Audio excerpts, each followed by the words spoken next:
Bismillahirrahmanirrahim. Salah satu ciri kemunafikan dengki, gak suka. Karena kedengkian itulah mereka suka mencela, suka menghina. Wa idza laqul ladzina amanu qalu amanna wa idza khalau ila syayatinihim qalu inna ma'akum innama nahnu mustahzi'un. Suka membicarakan orang yang beriman di belakang mereka. Suka mencari-cari kekurangan orang yang beriman, mencari-cari kekurangan dakwah, dihalang-halangin, dirintang-rintangin, dicari sesuatu yang bisa menjelek-jelekan mereka. Ini adalah karena kedengkian. Sehingga akhirnya perangai mereka apa? Karena dengki, ya jelek-jelekin. Kita kalau udah benci sama seseorang, dengki kan cari kejelekannya. Makanya muncullah ayat wa idza ra'aitahum yakhuduna fi ayatina wa idza ra'aital ladzina yakhuduna fi ayatina fa'arid anhum. Kalau kalian melihat mereka memperolok-olok agama Allah, ayatnya, nabinya, syariatnya, hamba-hamba yang berimannya, maka tinggalkan mereka. Allah suruh kita tinggalkan, jangan berpihak sama mereka, apalagi nge-following, unfollow. Kalau penasaran, lihat aja pakai akun yang satunya. Jangan follow. Jadi tinggalkan di sini itu unfollow. Ada di grup, left group.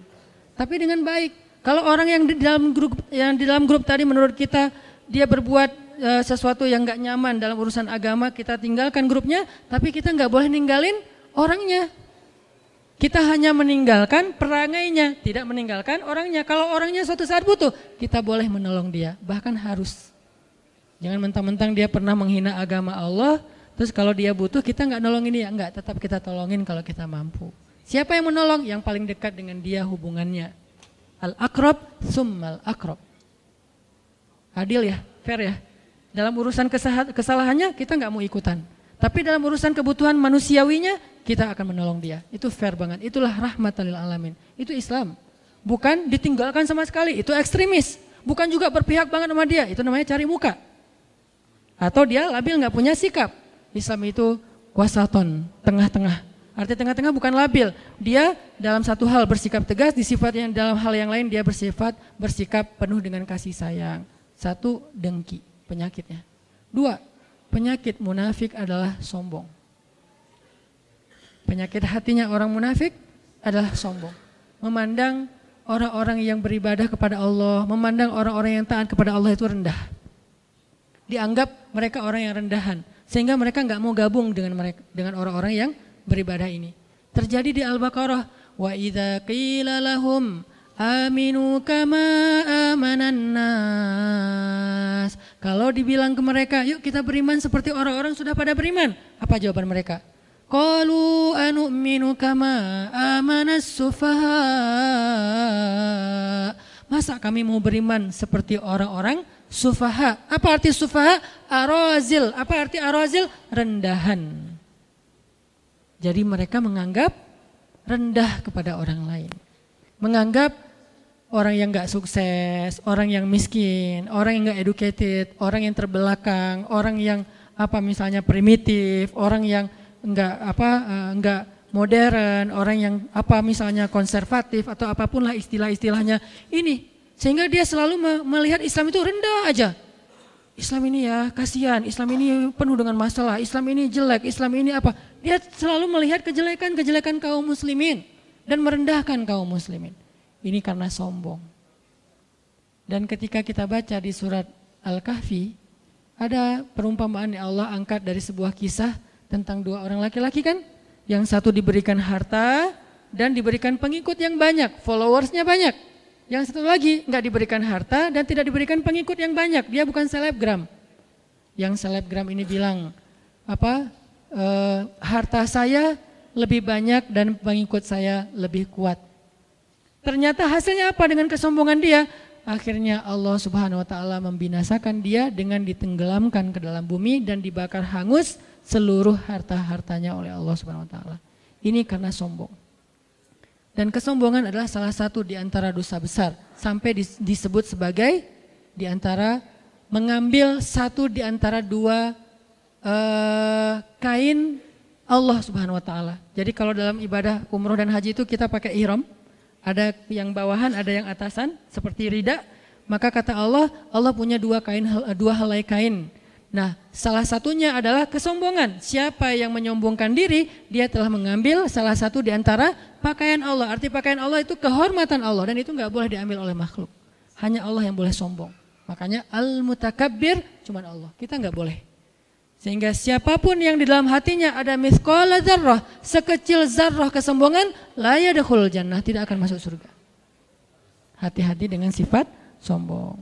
Mungkin kita merasa bahwa kita lebih luas pandangan atau wawasannya karena kita kuliah di luar negeri. Boleh, tapi jangan memandang orang lain rendah. Kita boleh banyak baca buku-buku ilmiah, filsafat segala macam, boleh. Tapi jangan memandang orang lain itu bodoh, cuman kita doang yang pintar sendiri, nggak bisa. Kita mungkin punya kawan banyak, tapi jangan menganggap orang lain kuper. Anak masjid mah kurang gaul, kurang banyak teman dan seterusnya. Nggak bisa, sehingga kita merasa gengsi untuk duduk dengan anak masjid. Gengsi untuk duduk di teras masjid, gengsi untuk duduk di dalam masjid, gengsi untuk duduk dalam dakwah. Gak boleh, ini adalah kiber, ini adalah sombong. Dan kesombongan itu salah satu sifat orang munafik. 2. Yang ketiga, di antara ciri-ciri orang munafik yang harus kita hindari adalah mereka suka cari muka. Apa cari muka? Kalau di dalam surat An-Nisa itu disebutkan dengan bahasa mudzabdzabina baina dzalik. La ilaha ula wa la ilaha ula. Dia enggak ke sini, enggak ke sana. Dia tergantung kondisi. Kalau lagi orang Islam kuat, dia tiba-tiba mengaku bahwa dialah yang paling banyak dia mendukung Islam banget, buat dia Islam itu adalah segalanya, segala macam. Tapi begitu ketemu dengan yang anti-Islam, dia bilang kita ini sama. Nah, ini munafik banget nih. Kan kita nyebutnya hipokrit kan? Karena dia bermuka dua. Sekali kita dia jadi teman kita, sekali jadi musuh kita. Di depan jadi teman, di belakang jadi musuh. Nah, ini kemunafikan. Dan ini kadang-kadang prakteknya bukan hanya dalam urusan agama, termasuk dalam urusan ngegeng ya. Dalam ngegeng di grup, kan dia ada di 2 grup. Kebenaran dia orangnya santuy kan. Jadi nggak pernah left group. Di grup ini dia ada, di grup sebelah juga ada. Di grup sebelah dia ngomongin grup yang ini, di grup ini dia ngomongin grup yang sebelah. Nah, ini paling bahaya nih.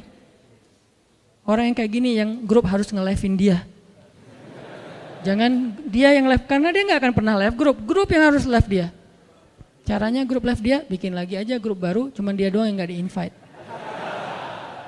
Karena dia adalah racun di dalam tubuh kita yang memecah belah di antara kita. Jadi menghasut di sana, menghasut di sini. Akhirnya namimah. Kalian tahu nggak? Di grup sebelah lagi ngomongin apa? Ngomongin kalian. Aku tuh nggak bohong ya, ini aku capture, aku forward. Soalnya aku sayang sama kalian, jadi aku ngomongin apa yang mereka omongin tentang kalian. Itu bukan sayang, itu namanya namimah, adu domba. Karena yang benar gimana? Kalau kita pun tahu mereka membicarakan yang sini, jangan sampai orang ini tahu. Kenapa? Biar nggak rame. Kita diamin. Cukup sampai di kita aja. Jangan di save chatnya, jangan di capture. Terus gimana? Kalau perlu del chat. Chatnya kita di-delete supaya kita nggak ada kesempatan untuk memberitahu ke sebelah. Terus kalau ditanya, di grup sebelah lagi ngomongin kita ya? Enggak kok. Bohong dong kalau gitu Ustadz. Salah satu dusta yang dibolehkan di antara 3 adalah dusta demi mendamaikan di antara 2 orang mukmin yang bertengkar. Tapi niatnya mendamaikan ya, bukan cari keuntungan. Syukran ya Rabbi, syukran. Hadaita qalbi, syukran.